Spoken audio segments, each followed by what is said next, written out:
Hello, thank you for stopping by.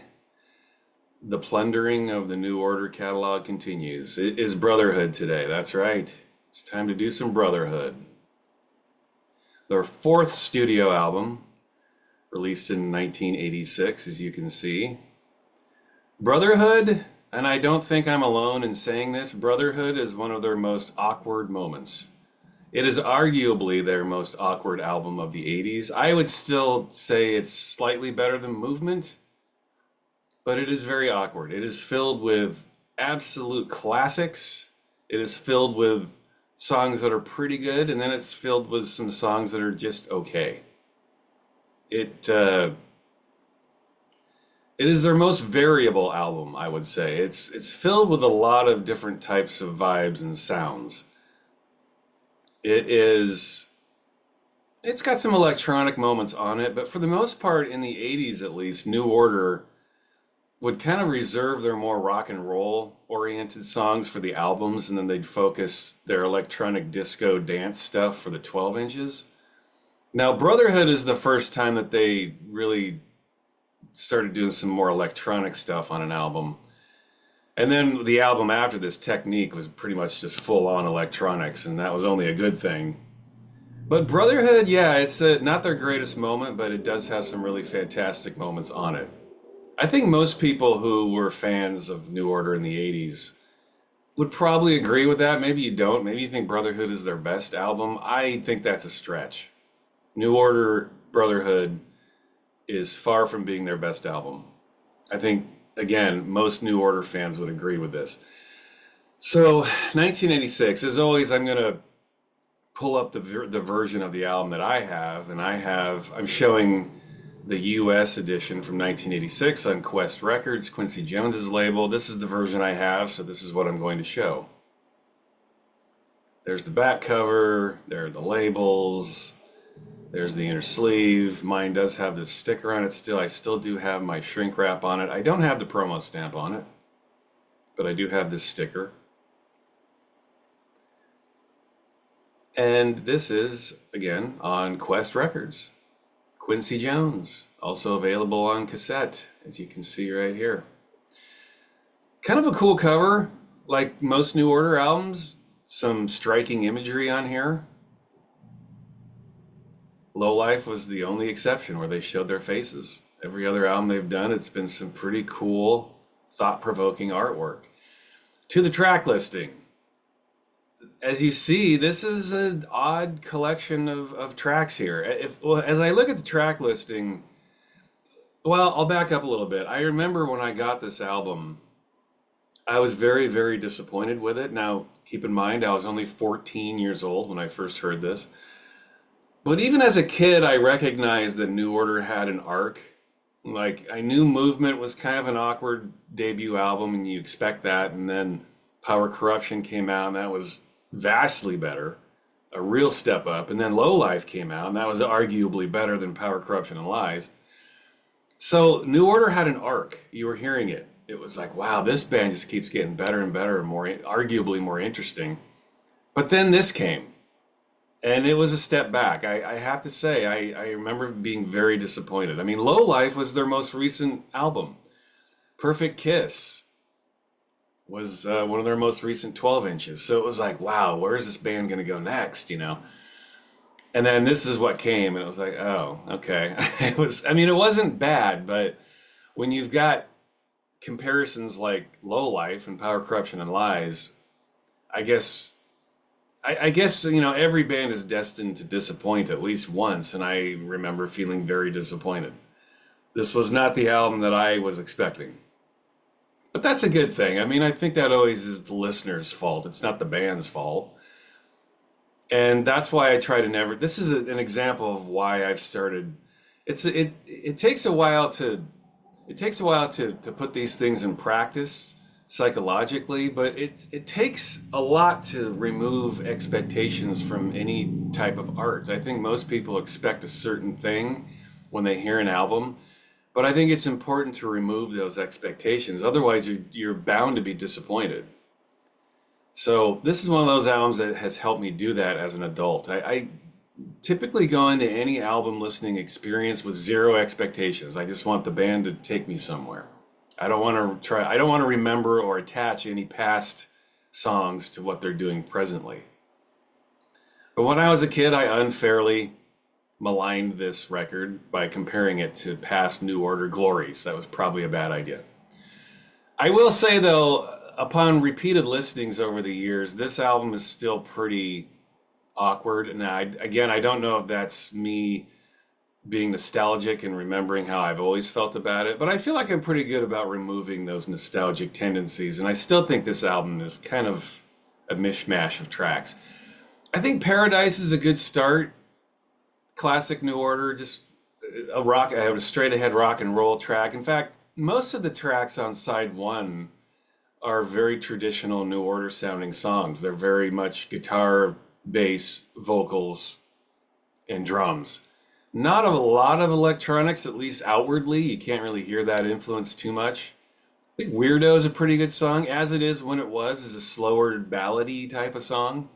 Still a rock song, but not bad. These first three tracks, it's a pretty solid start, but they are a little disjointed. And I think that's why this album is awkward to me. It's disjointed.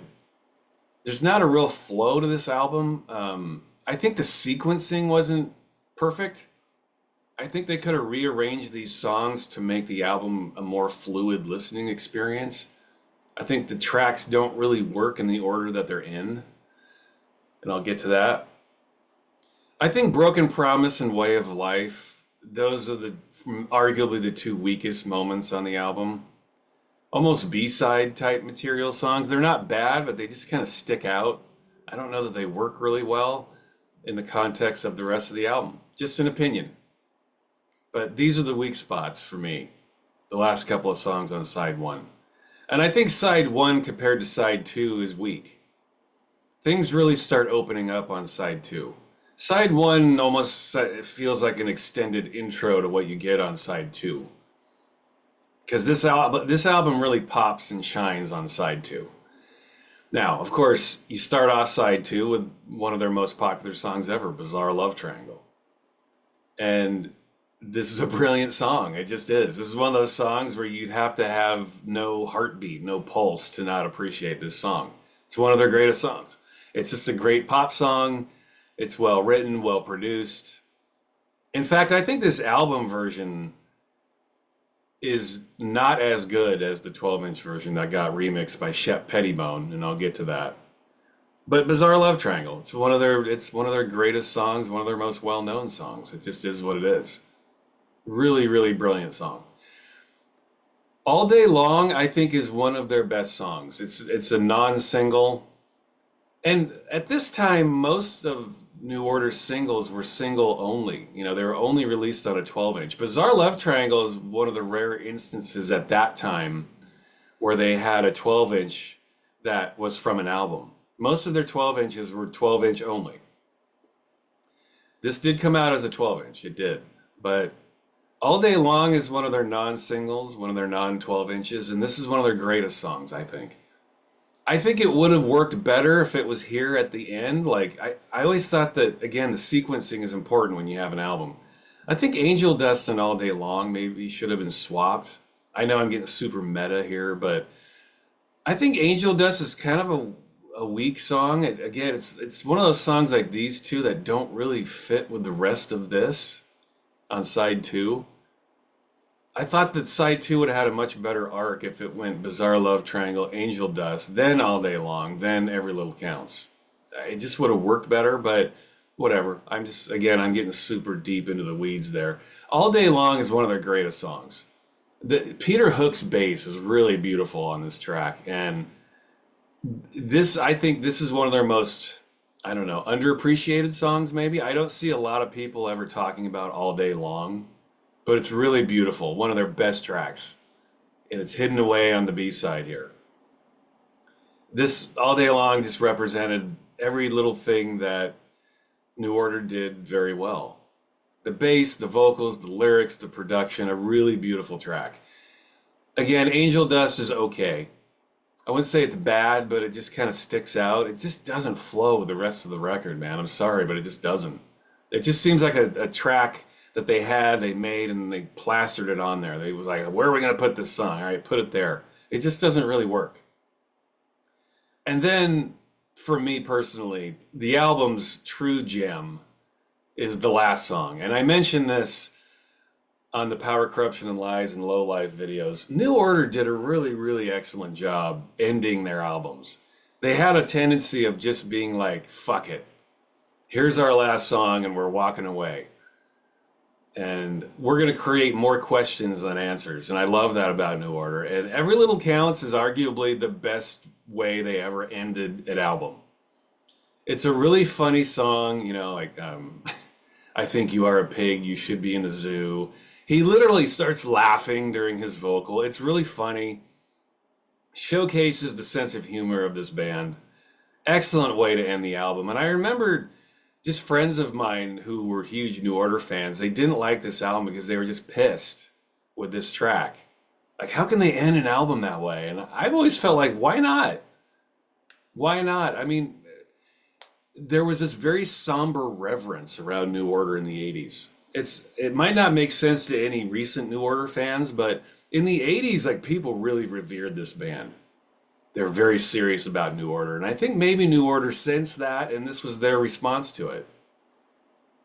Maybe this was their way of getting rid of all those really deeply serious goth Joy Division fans and putting a song like this on the end. I don't know, but it worked. This is one of their best tracks. I love Every Little Counts.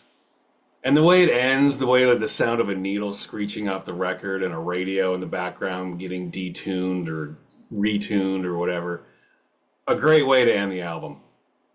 And it salvages it a little bit for me, because this album just, it doesn't work. It doesn't always work. It works sometimes really well with Paradise and As It Is What It Was, Bizarre Love Triangle, All Day Long. There are plenty of great songs on here. I mean, this is like a 50-50 pot. You get 50% really, really excellent, and then you get 50% of, yeah, okay, it's all right. As always, it's my opinion, people, but I think Brotherhood, other than Movement, this is their most awkward 80s moment in album form. And not helping that very much are the singles that came out around this album, and I'm going to get to that now. This is Bizarre Love Triangle, excellent single. Remixed by Shep Pettibone, as you can see. This is the US edition. This is the version I have. I think the UK edition had the 12-inch version of Bizarre Love Triangle and then the dub version on the B-side. And that's what I Don't Care is, by the way. I Don't Care is just a dub version of Bizarre Love Triangle. They just gave it its own title. But here on the US edition, you also got State of the Nation and the edited version of Bizarre Love Triangle. State of the Nation was a 12-inch in Europe. It came out in the UK. I think it came out in certain parts of Europe as well. It did not come out in the US as its own single. But Quest put it, this 12-inch version, they put it on the B-side here. And that was a good idea. Here's the label for the US edition. Again, this is the version I have, so this is what I'm showing. But State of the Nation did get released in the UK. That was the cool thing about the US editions, too. They'd usually put way more tracks on the US editions than they would the UK editions. I think here in the US, you might think State of the Nation was just a B-side, but it wasn't. It was a single of its own. This is a great single. Shep Pettibone's remixes are even better than the album version. Full-on disco mania here. And one of their best moments. Very cool cover, too. Love this cover. And the fact you get State of the Nation on the B-side is just a bonus. And let's go to that. This is State of the Nation. This is the UK version. As you can see, it came out a little bit after the album. This has never been my favorite New Order track. It's okay. It's not their best. And I'll show the back and the inner sleeve. It came with its own inner sleeve, which is really cool. Some labels here. Never my favorite track from these guys. Shame of the Nation, which is basically a dub version. It's got John Roby on it. And I mentioned that when I talked about the Subculture 12-inch. New Order did a string of singles with John Roby here, and I just never was a fan of these. I just thought they were weak. John Roby was one of those guys who he wasn't so much a remixer. He was one of those guys who did edits. He was like Joseph Watt, that Razormaid guy. There were a bunch of these guys in the 80s that did edits. I mean, Shep Pettibone was kind of like that too. He wasn't as bad at it, but John Roby was one of those guys who just took a track and he would loop a vocal, like a vocal snippet over and over and do these edits. And they were really obnoxious. I never liked them. There are still people out there that swear by those Razormaid comps and that kind of vocal loop edit technique. I think it's fucking obnoxious. I never liked it. I thought it was stupid. It made me anxious. um, John Roby was one of those guys, and I thought these songs that New Order did with him were not good. And State of the Nation is one of those. And that leads me to the next and last record I'm going to talk about in this video, Shell Shock. This is one of New Order's worst songs. I don't care what you say. This is one of their worst moments. It's completely obnoxious. This is the 12-inch I have. This is the US edition. The UK edition I don't think had this sticker. But this is the version I've got. It's got a couple of versions of Shell Shock. It's got an extended John Roby mix here. This is almost 10 minutes of John Roby just doing his edit bullshit. It's hard to sit through this whole version. I mean, it's almost 10 minutes here, as you can see. And then there's a dub version on the back.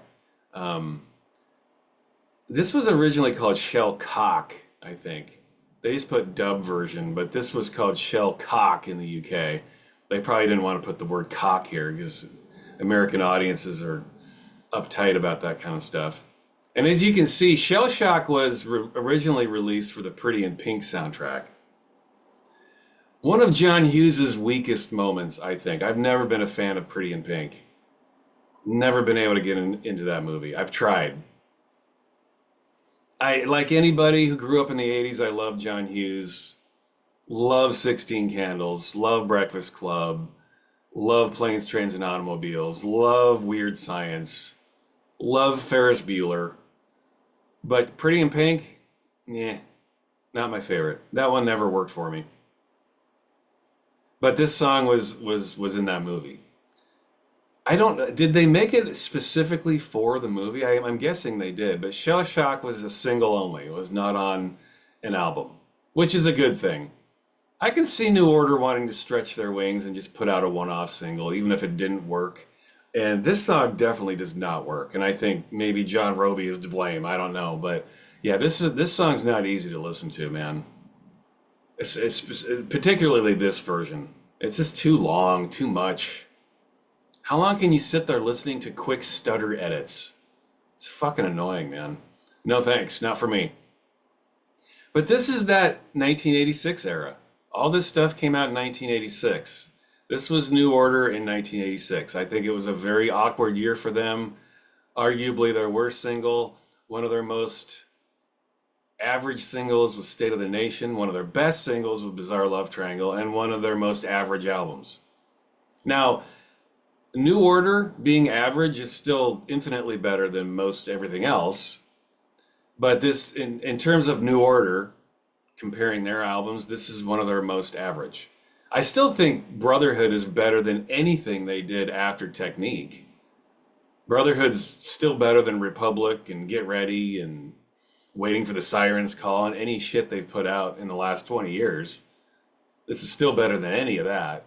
But definitely in that classic era, that classic period of New Order, this is their most spotty album. Do you agree? Do you disagree? Let me know, won't you? I would love to hear what you have to say about Brotherhood. Thank you so much for watching. Goodbye.